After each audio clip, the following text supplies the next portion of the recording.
Okay, this video is going to be about Newton's method, which is helpful. I think it's pretty cool. It's a good way to find an approximation for an x-intercept or a function intersection point. It's not on the AP exam, so if you don't want to watch this video, just turn it off, don't watch it. Right? This is not on AP exam. This will not be on any of my quizzes or tests. I think there's a couple questions on Newton's method on the homework. I don't care if you skip them. Newton's method is just kind of one of those cool stories that if you know it, it's kind of neat, but it's not critically important. I'm going to walk through and do these notes, so if you're interested, you can watch them. But again, you do not need to watch this video. You can skip the Newton's method in the homework if there are any. Can't remember if I cut them off or not. But we're going to go ahead and do it just for funsies. Okay, so Newton's method, it's about approximating an x-intercept, or which you can also use to find the intersection point between two functions. But we're going to do an x-intercept first. Right, the idea is going to kind of build off of tangent lines, and not just one tangent line. We know we can do linear approximation. We watched that video not too long ago. We can use a function, a straight line, to approximate something that's more complicated, like a curve. And specifically, if I have some function, I'm trying to get an x-intercept, we can kind of look at the x-intercept of the tangent line as a good approximation. But this isn't about just using one tangent line. Newton's method is using multiple tangent lines, and then each one is called an iteration. Each one is going to get you more and more accurate. It's going to get you closer to what that exact value is. So I'm going to kind of draw the picture for what Newton's method represents, and then we're going to walk through and kind of prove this formula, why it is the way it is. This formula is just very calculator dependent, so the stuff on the next page is going to be pretty quick. But yeah, the understanding the formula is a little bit harder. Again, if this goes over the head, no worries. It's not on the AP exam, not in my class. Don't worry about it. But what we're going to do is, right at the end of this question, we're trying to find what is the x-intercept for this function. And it says if your function changes signs, so in this interval, a to b, here it was negative, then it was positive. So for sure, it changes signs. The intermediate value theorem tells me that there's going to have to be an x-intercept somewhere in the middle. And we are trying to figure out where that x-intercept is. We're going to use tangent lines. Not one, but multiple. Whereas LeBron would say, not two, not three, not four. You can use as many tangent lines if you want. The more you use, the more accurate your estimation is going to be. So the first thing you have to do is just make some initial guess, right? You have to start with some initial x value. Here, that first guess we're going to write as x1. And then we would get the equation of this tangent line. That point x1, it's not actually the x-intercept, but those 2 points may not be too far away. But for sure, I need some initial guess, and then I'm going to build myself the tangent line at that guess. So I'm going to see, how about this? That looks kind of okay. Right, so I have this first tangent line, and that tangent line, remember, it intersects at x1. That tangent line has an x-intercept, and that x-intercept is closer to the real x-intercept than my initial guess was. Okay, so we're going to now call this x2, and then we're just going to keep repeating this process. Now I'd figure out, okay, where's the function at this x value? And then we would do a tangent line at that point. And then it looks like that second tangent line also has an x-intercept. And then that x-intercept, we'll call x3, that's going to be even closer to the real x-intercept. And then we could just keep going, right? This third x-intercept, we would take that point on the function, we'd do the tangent line at that point. That third tangent line would have another x-intercept, which we could call x to the fourth, so on and so forth. You're just using these tangent lines, keep updating your tangent lines at these newer and closer points. And then as we go through those iterations, those next intercepts are eventually going to get really, really, really close in value to what the true x-intercept was. So it's not just using one tangent line. That's okay. That will give you a decent approximation. But it's using multiple tangent lines to end up getting a very, very good approximation. Let's go through the formula and try to explain why it works. Why is that formula the way it is? And then we're going to speed through the two examples on the next page. Again, you don't need to do them. It's totally optional. No worries. First thing we're going to do, though, is start with this initial x value and then the equation of that first tangent line. So again, we're going to start. Why does this work? Or what does this formula, how how does this formula come about? We'll start with the equation of the first tangent line. Remember, point slope form y minus y1 equals m x minus x1. And we'll start with this point as my first x coordinate. So I've got the x1, and of course that point would have a y value, and we'll call that f of x1. Okay, now to get the m, the slope of that tangent line, it's the same thing as the slope of the curve at that point. Remember, you would get that from plugging into the derivative. So I'd have f prime of x1 and then x minus x1. So this would be your equation of that very first tangent line, using this point, which was my initial guess, using that point on my function. I had the x value. To get the y value, you would plug into the original function. To get the m, the slope of that tangent line, you would plug the x value into your derivative. Now what we want to do is use this first tangent line to find the next guess, to find this intercept of that first tangent line. Right, so we want to find this point, which is x2, 0. So we're going to plug in x2, 0. We're going to plug in the x2 for x, and then we're going to plug in the 0 for the y, and then we're going to solve it for x2, because I want to know what's this new guess. Once I have the new guess, I go up to the function, I make that new tangent line. That'll give me the next guess. Then I can make the next tangent line. Right, so we're going to plug in x2 for x. We're going to plug in 0 for y, right, because we know that point is on the tangent line. So I'm going to plug in the x coordinate, plug in the y coordinate, and I know that's going to work. Because anytime you have a function, if you plug in the x for x, you plug in the y for y, that equation should work if it's a point on that line, or if it's a point on that graph. This point is on the line, so I know I should be able to plug in x2, and I should be able to plug in 0, and I'm going to get a valid equation. So let us go for it. 0 minus f of x1 equals f prime of x1 times x2 minus x1. And then what we want to do is solve for x2. I want to know what this next x-intercept was. Remember, because that was an approximation, and then we're just going to keep getting better and better and better with our successive approximations.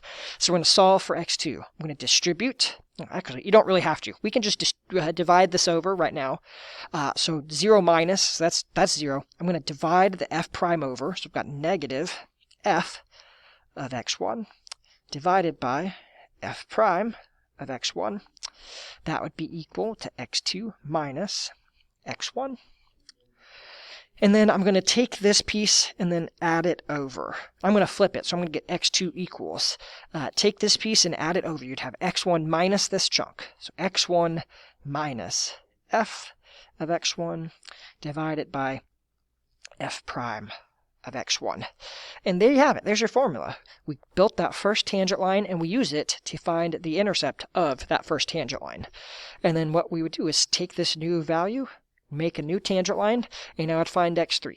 And then I would take that third x value, and I'd use it to make it a third tangent line, use that to find x4, so on and so forth.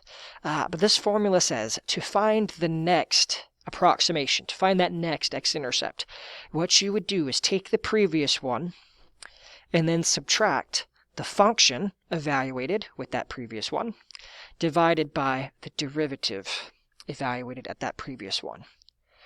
Right, so I'm going to make some initial guess, which here we'll just call x1. And then to get x2, I would just follow the formula. I would take x1 minus the original function plugged in, divided by the derivative plugged in. And then I would do it again. To find x3, the next guess, I would take x2, then I would subtract the original function plugged in, divided by the derivative plugged in. And then if I wanted the next one, if I wanted x to the x4, I would take x3 minus f of x3 minus, divided by f prime of x3. And you could just keep going to find the next approximation, to find that next x-intercept. You would just take the previous one, subtract the function evaluated, and then divided by the derivative evaluated. Hopefully that kind of makes sense. You're just using a tangent line to keep solving for that next x-intercept. So you plug in the 0 for the y, solve it for the new x value, just like we did, except it would just keep updating itself. So we're going to go ahead and use this process. Remember, it's x minus the function evaluated divided by the derivative evaluated. That's your formula. We're going to use this to do the next two examples pretty quickly, and then we'll be done. Now, these are always calculator-dependent questions, so you're going to be pretty quick. And this kind of walks you through the steps for how to type it into your calculator. Again, you can pause, you can read it on your own. But in general, what we're going to do is type in two things to my calculator. I need the original function, and I need the derivative, because it's the x value minus the original plugged in divided by the derivative plugged in. So whenever I'm using Newton's method, I'm going to want the original function to be plugged in to y1, and then the derivative plugged into y2. So let's use it. Use Newton's method to approximate the zero, the x-intercept, of this cubic function. Continue the iteration, so continue going until two successive approximations differ by less than 0.001. So they have to match to 3 decimals. If you want an error less than 0.001, that means the first has to match, the second has to match, and if you want an error less than 1 in the third, that means the third has to match. So basically, we're going to keep going until we have 3 decimal place accuracy. Okay, and it gives us the initial guess. But I need to find the initial function, which it gives me, plug that into y1, and then I would need to find the derivative, and we're going to plug that into y2. So here we go, derivative, 6x squared plus 2x minus 1. That's my derivative, so that is what I would plug into y2, 6x squared plus 2x minus 1. Now, I think I've already done this. I already have the original typed in, and I have the derivative typed in. What we're going to do is kind of build ourselves an algorithm so that I can kind of get this answer very quickly. Right? We're going to use the answer feature, which is the negative sign. You're going to have to hit second, and then the minus sign. That's how you can recall the most recent answer that your calculator just did. But we're going to use that feature, and it's going to really make this very quick. Okay, so I'm going to type in my first guess, which is negative 1.2. It's like, okay, spits it right back out to me. Here you go, Mr. Bell, right back at you. And then I'm going to take that answer, and I'm going to subtract the original function plugged in with that initial guess, divided by the second function, which is the derivative, evaluated with that point. Okay, so here we go. Second answer. So I'm going to snag, right? Anytime you have that answer, it's going to go snag that most recent answer. Then I'm going to subtract vars, y vars, plugged in with answer, close the parentheses, divided by, I need the derivative, so vars, y2, and then we're going to tell the y2 to evaluate. So I had to have this most recent answer with my first guess. Now I'm saying, hey, plug in negative 1.2, plug in negative 1.2, plug in negative 1.2. And we're going to get that my second approximation, right? The first one was the initial guess. The second approximation looks like it is negative 1.235 114504. Okay, so we would check, does this match your original up to 3 decimals? Does it have an error less than 0.001? No, even the second decimal, you have an error. Okay, so what we're going to do is repeat the process, but now instead of having to retype anything, check it out. If I just hit enter, the calculator is going to go snag that same algorithm that I just did. It's going to snag and it's going to reuse that same algorithm. But instead of going back and snagging the negative 1.2, since we built this answer feature in, right, when it does it the second time, it's not going to reach back to negative 1.2. This second time, it's going to reach back and it's going to pull that most recent answer. So it would take this number, plug it in. It would take this number, plug it into the original. Take this number, plug it into the derivative. So if you build the algorithm with your answer feature, this gets really fast and it's really easy. That next guess we just found was negative 1.23375,022. And let's check. Did these match to 3 decimals? They matched the first. They match the second. Ooh, but there was an error in the third, right? So this error is going to be too big. If you want an error less than 0.001, that means the first has to match, second has to match, and you want an error less than 1, so the third one needs to match. Okay, so we're just going to keep going, right? But all you have to do, again, since you have this algorithm based on the answer feature, when I hit answer again, it's going to take, not this one, and it's not going to reach back to the negative 1.2. It's going to snag the most recent number that the calculator has given me. And it's going to use this answer in the same algorithm. So literally, you just hit enter, and it does it again. And I have negative 1.23375. 1929. And let's check. Do these successive approximations match to 3 decimals? Yes. 1, 2, 3, 4. They actually ended up matching to 5 decimals. Typically, it gets really accurate really fast, right? So here we go. This approximation is going to be about negative 1.23375. And I would feel pretty confident in that because the 2 approximations matched all the way to those 5 decimals. If you wanted more accuracy, just keep going, right? Do it again. And look, that one just matches all the way. So that one's going to match at least through like 8 decimals or 9 decimals, however many that is. Of course, doing anything more in the calculator is not going to help because it's just going to keep giving you that same answer. All right, so you can get really accurate really quickly.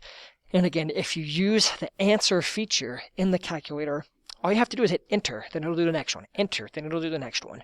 It's much faster to use that than to have to retype it in, plugging in the new x value each and every time. It's pretty nice. Hopefully it makes sense. Using multiple tangent lines to get a very, very good approximation. By the way, how do you think the calculator, if you were to look at a graph, I don't want to, well, I guess we can. I should have just, let me turn off the derivative really quickly. It's going to be confused. Okay, I'm going to turn off, you couldn't even see it anyway, so that's nice. I'm going to turn off the derivative. Remember, what we were trying to do was find the intercept for this original function. Okay, now, when you do this in the calculator, you hit second, calculate, you can trace. If you wanted to find the intercept, right, it's going to ask you left bound, so you click somewhere to the left. Right bound, you sit somewhere on the right, the guess doesn't matter. How do you think the calculator is getting this number?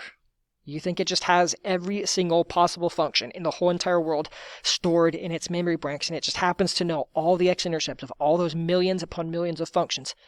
No. How is the calculator getting this answer? It's programmed to do Newton's method, right?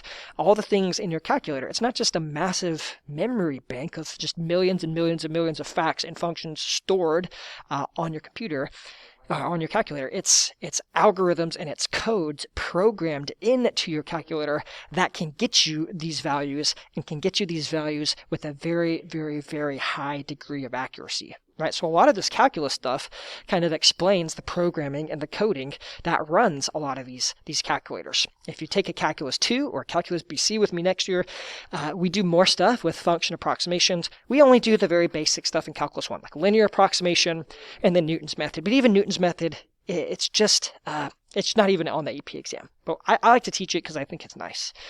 But yeah, that doesn't just come from witchcraft. The calculator is programmed to do Newton's method. And it just does that really, really, really quickly, right? So remember, when you have this graph, second trace, when you want to find the 0, you have to click somewhere on the left. You have to click the a value. And it had better be on one side of the x-axis. Then when you click on the right, it needs to be on the other x-axis, right? Because there has to be a sign change. When you click guess, this is your initial guess, like where you do Newton's method. Honestly, it doesn't really matter because you will eventually still get the same thing. Okay, let's try something really quickly. Like, let's say if I didn't know where this first intercept was, right? Occasionally this can get you in trouble, but most of the time it's going to work. And let's say, it did end up being pretty close. Like the initial guess was pretty darn close to what it actually ended up being. But let's say you had no idea. Okay, let's just make up a guess. Negative 10.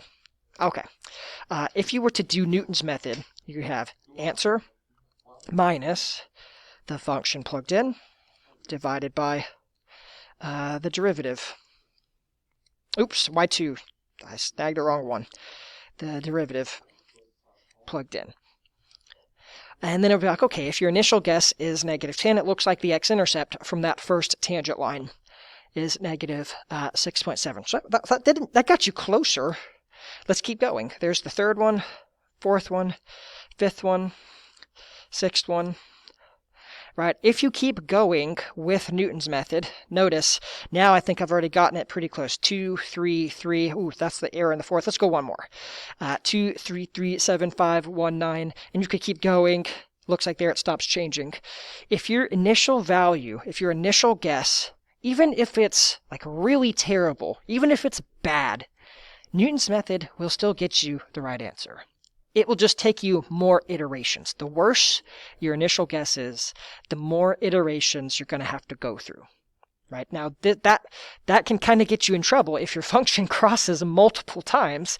You always have to make sure that your guess is closest to the x-intercept you want to find, and Newton's method doesn't take you to some other x-intercept. But if your function only has the one x-intercept, it really doesn't matter where your first guess is. Because Newton's method, whether it takes 4 iterations or whether it takes 10 iterations, Newton's method will get you to that right answer. But the closer your initial guess is, the easier and the faster and the fewer iterations it'll take. Okay, hopefully that's kind of nice. I think it's cool. Most students are probably like, yeah, whatever, I don't care. Is it on the test? No, then I don't care. But I think it's cool. Right, and then more so, right, instead of just finding x-intercepts, we can also use Newton's method to find the intersection point between two functions. We'll do this one, and then we'll call it a day. We'll be donesies. Here we go. First one. First function is tan x. Make sure your calculator's in radian mode. And then 2x. So I'm going to go type these in. So clear this out. Actually, I'm gonna wait to type those in. Right. So what we want to do, remember Newton's method, we had the original function, and we wanted the intercept for that original function. So we wanted the function to be 0, and then I needed the derivative of that equation that was equal to 0. Right. For the last one, we had the original function, and we were looking for the x-intercept. So I was looking for where this function is going to be 0, and then I took the derivative of that function, and that went into my y2. When I'm trying to find the intersection point, I know algebraically what I would do is I would take those functions and I would set them equal to each other. But that's not something you would be able to solve by hand. So let's think, how could we use Newton's method? Well, you can't type this all in as y1 because it's got an equal sign in the middle. But what you would need to do is get it all on one side, get it equal to 0, and then just type in that equal to 0 equation. Okay, so I'm going to move the 2x over. It doesn't matter. You can move the tangent over and have 2x minus tangent, or you can move the 2x over and have tangent minus 2x.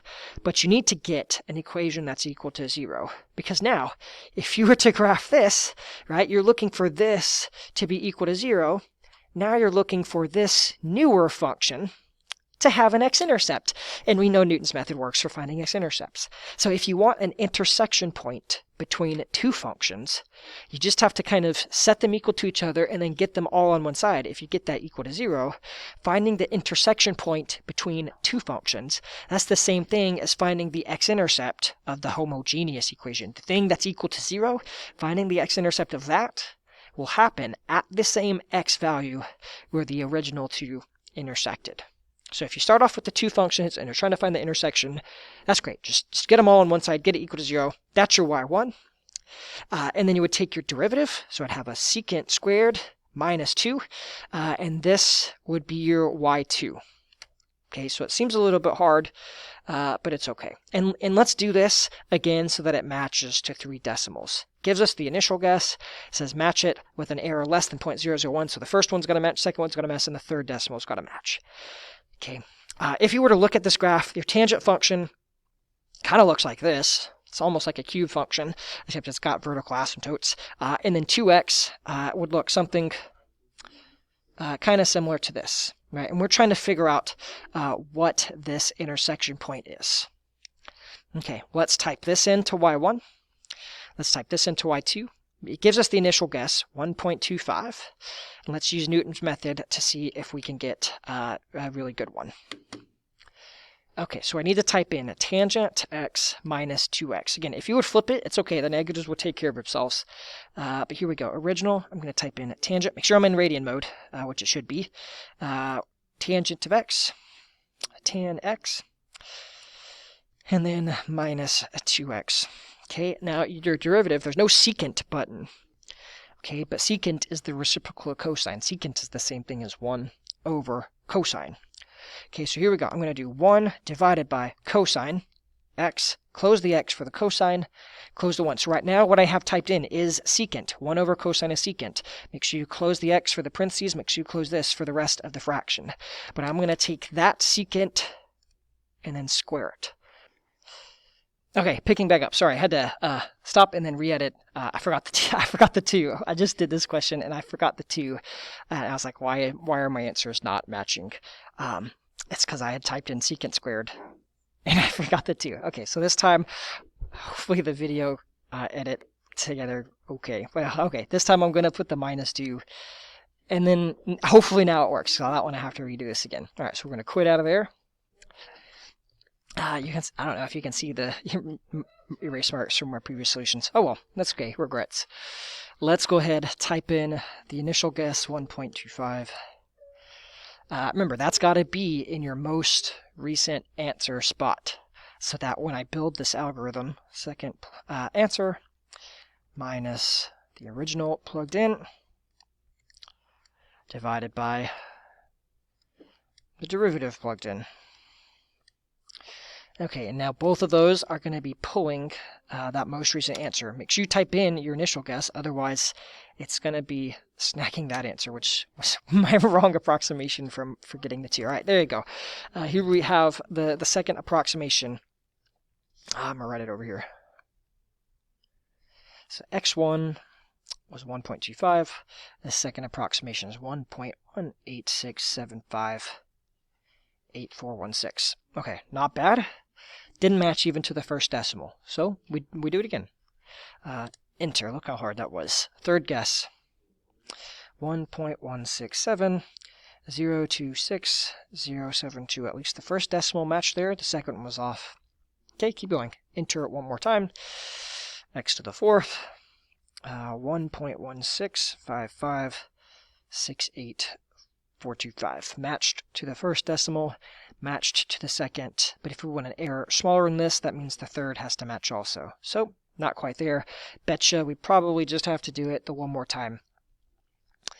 And then we get 1.165561185. So we can see that one matches. First, second, third, fourth. You even get the fifth decimal to match.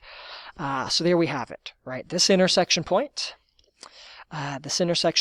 between the two functions, that would be the same as the x-intercept of this function, which we just got a pretty good approximation as 1.16556.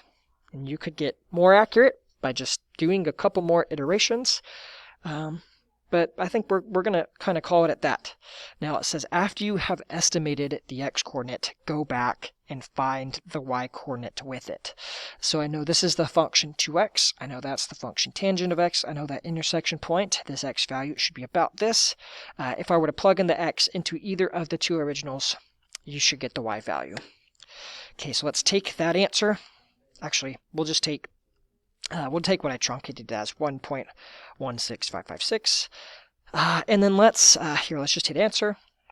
And then let's plug it in to the 2x function. So I could do 2 times that answer. Or I could do the tangent of the answer. Whoa, hold on. I'm just out of it today. Okay, obviously you don't want to do tangent of answer. You wanted this. Here we go. Let's restart. Go clear out of there. All right, let's type this back in. 1.16556. How about I just store that in alpha A instead of just using this answer feature? I'm going to store it in A. And now I can take this A and we're going to plug it into the tangent function and to the 2x. Yeah, I was just, being stupid. All right, second, 2A. Right, so we should get the y-coordinate, which is the same thing I did just a minute ago, but instead of taking that answer and plugging it into the tangent, I actually wanted to go back and plug this into the tangent. So now let's go tangent of A. And then there we go. Look, that matches 0.3311. That one didn't match, but that's okay. So we had the y-coordinate was 2.3311. It matched. And then, you probably round it to the 2 because it was pretty close. Okay, so Newton's method, again, it's not on the AP exam. Don't stress a lot about it. I think it's cool. Yeah, it's at the end of the day, it's not something you have to be super worried about. There are a couple questions, I think, on the homework over it. If not, that's okay. Ignore them. If there are Newton's method questions, you can skip them. But I think it's kind of neat.